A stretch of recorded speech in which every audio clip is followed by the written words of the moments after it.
హరి ఓం శ్రీ గురుభ్యో నమః. శుక్లాంబరధరం విష్ణుం శశివర్ణం చతుర్భుజం ప్రసన్నవదనం ధ్యాయే సర్వవిఘ్నోపశాంతయే. అగజానన పద్మార్కం గజానన మహన్నిసం అనేకదంతం భక్తానం ఏకదంతం ఉపాస్మహే. శ్రీమాత్రే నమః.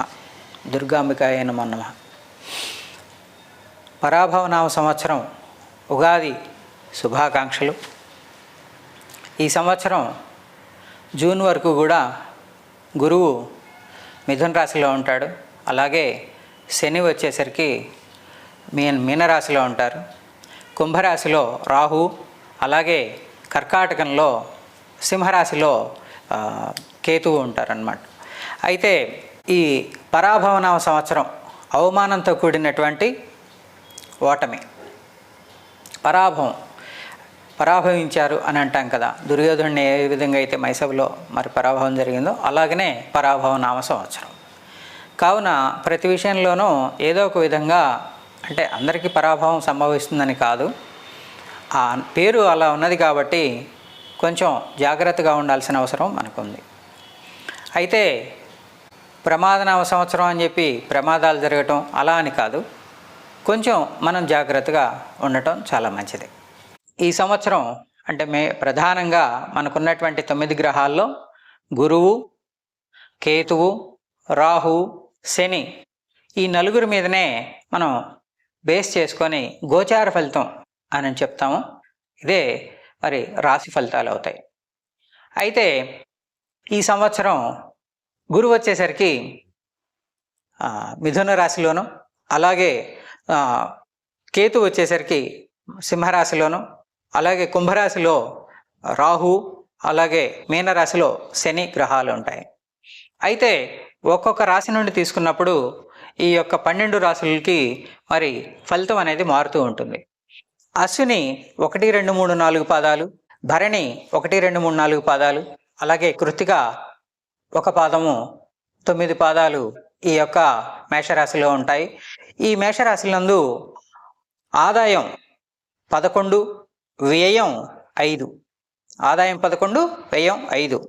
అలాగే పూజ్యత 2, అవమానం 4. కావున ఈ సంవత్సరం కొంచెం ఏదైనా కూడా మాట విషయంలో దురుసుగా ఉండటం కానీ, ఏ విధమైనటువంటి నోటి దూల అంటే మాట తూలటం అనేది అస్సలు పనికిరాదు. ఈ ప్రతి విషయంలోనూ చాలా జాగ్రత్తగా ఆచితూచి మాట్లాడవలసి ఉంటుంది. అలాగే మేషరాశి వారి యొక్క గ్రహ సంచారం ఏ విధంగా ఉంది అని అంటే 12వ ఇంట్లో అంటే వెనుక భాగంలో మేషరాశి అనేది 12 రాశుల్లో మొదటిది. అయితే ఈ యొక్క మేషరాశికి వెనుక వైపున మరి శని గ్రహం ఉన్నది. అలాగే మొన్న సంవత్సరం నుండి కూడా మొన్న నవంబర్ నుండి కూడా మరి వీరికి ఏలినాటి శని ప్రభావం స్టార్ట్ అయింది. అయితే ఈ ఏలినాటి శని ప్రభావం యొక్క ప్రథమంగా నెత్తి మీద ఉంటుంది, ఆ తర్వాత మధ్య భాగము, ఆ తర్వాత కాలులో ఉంటుందన్నమాట. అయితే పాదంలో ఉంటుంది. అయితే మీనరాశి వారికి పొట్ట భాగము, అలాగే కుంభరాశి వారికి పాదంలోనూ ఈ యొక్క ఏలినాటి శని ప్రభావం ఉంటుంది. అయితే ప్రథమంగా ఇప్పుడు మనం చెప్పుకుంటుంది మేషరాశి కాబట్టి మేషరాశి వారికి నెత్తి మీద ఉంటుంది. కావున ఆలోచనలు అనేవి అంటే మెదడుకు సంబంధించింది, తలకు సంబంధించింది కాబట్టి కొంచెం జాగ్రత్తగా మరి ఆచితూచి మాట్లాడటము, నోరు, కన్ను, తర్వాత చెవి, పెదవులు ఇవన్నీ కూడా ఈ అవయవాలకు సంబంధించినటువంటి ఆస్పెక్ట్సే ఉంటాయి కాబట్టి కొంచెం ఆలోచించి మాట్లాడాలి. లేదంటే ఏదన్నా వ్యాధులు వచ్చినా కూడా ఈ తలకు సంబంధించినంత వ్యాధులు వస్తుంటాయి. అంటే కంటి జబ్బు కావచ్చు, చెవిపోటు కావచ్చు, నాలుక మీద పుండ్లు కావచ్చు, తర్వాత అలాంటివి అన్నమాట, తలనొప్పి కావచ్చు, ఇట్లాంటివి వస్తుంటాయి. కావున వీలైనంత వరకు కూడా శని ప్రభావాన్ని తగ్గించుకోవడానికి శనికి సంబంధించిన జపాలు చేయించుకోవటము, అలాగే శనికి సంబంధించిన మయూరమాల అలాంటివి ధరించటము, ఇట్లాంటివి చేసుకోవాలి. శని ఏలినాటి శని కాబట్టి మరి ఎప్పుడైతే శని త్రయోదశి మరి శనివారంగా వస్తుంది కాబట్టి మరి ఆ రోజున ఎప్పుడైతే ఏ నెలలో వచ్చినా సరే, ఎన్నిసార్లు వచ్చినా సరే శని త్రయోదశి రోజున ఆ రోజు మరి తైలాభిషేకం చేయించుకున్నట్టయితే మీరు ఆ యొక్క ప్రభావాన్ని తగ్గించుకున్నవారు అవుతారు. అలాగే ఈ యొక్క మేషరాశి గ్రహ సంచారం చూసుకుంటే 12వ ఇంట్లో మరి శని ఉన్నాడు. అలాగే మరి 3వ ఇంట్లో గురువు, అలాగే 5వ ఇంట్లో కేతువు, అలాగే 11వ ఇంట్లో మరి రాహు.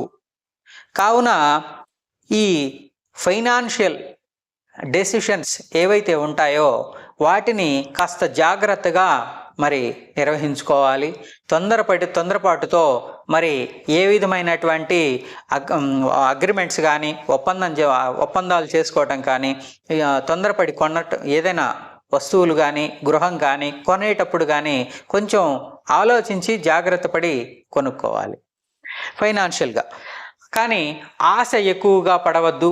వీలైనంత వరకు సంయమనం అంటే జాగ్రత్తగా ఉండాలి.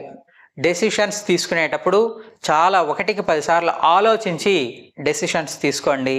మేషరాశి వారికి ఈ సంవత్సరం చాలా కష్టమైనటువంటివి సంవత్సరము. కావున ఆలోచించి నిర్ణయాలు చేసుకోండి. అలాగే ఈ యొక్క నల్ల వస్త్రాలకు దూరంగా ఉండండి. నల్లటి వస్త్రాలు ధరించకుండా ఉండటం వల్ల ఈ యొక్క శని ప్రభావం నుండి కొంచెం దూరంగా ఉండటానికి అవకాశం ఉంటుంది. అలాగే రాహువు కానీ కేతువు కానీ ఏ గ్రహము కూడా ఇవి అనుకూలంగా లేవు. కాబట్టి వీలైనంత వరకు మేషరాశి వారు ఈ సంవత్సరం చాలా జాగ్రత్తగా ఉండాలి.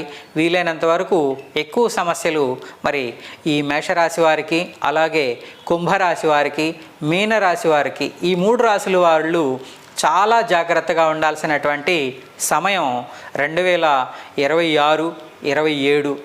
కావున వీలైనంత వరకు కూడా మరి నల్లటి వస్త్రాలు ధరించకండి. అలాగే మయూరం అంటే నీలపు మరి మాల, నీలం రాళ్ళుతో కలిగినటువంటి మరి మాల ధరించినట్టయితే మరి అది కొంచెం మీకు ఫలితాన్ని ఇస్తుంది. అది కొంచెం జాగ్రత్తగా మరి ఆలోచించి మరి ముందడుగు వేయమని చెప్పడం జరుగుతుంది. కావున మేషరాశి వారు ఈ సంవత్సరం ఎంత జాగ్రత్తగా ఏ విషయంలో అయినా సరే మరి జాగ్రత్తగా నిర్ణయాలు తీసుకోండి. అలాగే ఏదో భార్యను కానీ పిల్లల్ని కానీ మరి తొందరపడి మాట తోలటము చేయకండి. అలాగే ఎందుకంటే నెత్తి మీద శని, కావున జాగ్రత్తగా ఉండటం మీకు అన్ని విధాలా మంచిది. అలాగే ఉన్న ఉద్యోగాల్ని జాగ్రత్తగా కాపాడుకోండి. ఎందుకంటే ఉద్యోగ విషయంలో కూడా ఏదైనా తొందరపాటు నిర్ణయంతో మీరు కానీ తీసుకుంటే తర్వాత మరలా ఉద్యోగం దొరకడం కష్టమవుతుంది. అలాగే ఫైనాన్షియల్ పరంగా వ్యాపారాలు చేసేటప్పుడు కొంచెం ఆలోచించుకొని మంచి నిర్ణయంతో మంచి వ్యాపారాన్ని మరి స్థిరంగా ఉండే వ్యాపారాన్ని ఎంచుకోండి. అలాగే తొందరపాటుతో మరి ఎక్కడా కూడా ఒప్పందాలు చేసుకోవాకండి. ఇది మేషరాశి వారికి మరి సూచిస్తున్నటువంటి విషయము సంచారం అన్నమాట. అయితే ఈ సంవత్సరం మరి మేషరాశి వారు అశ్విని కానీ భరణి కానీ కృత్తిక ఈ పాదాల వారు కొంచెం జాగ్రత్తగా ఉండాలి. అలాగే నీలం రాయి ధరించినట్టయితే కొంచెం ఫలితం అనేది ఉంటుంది.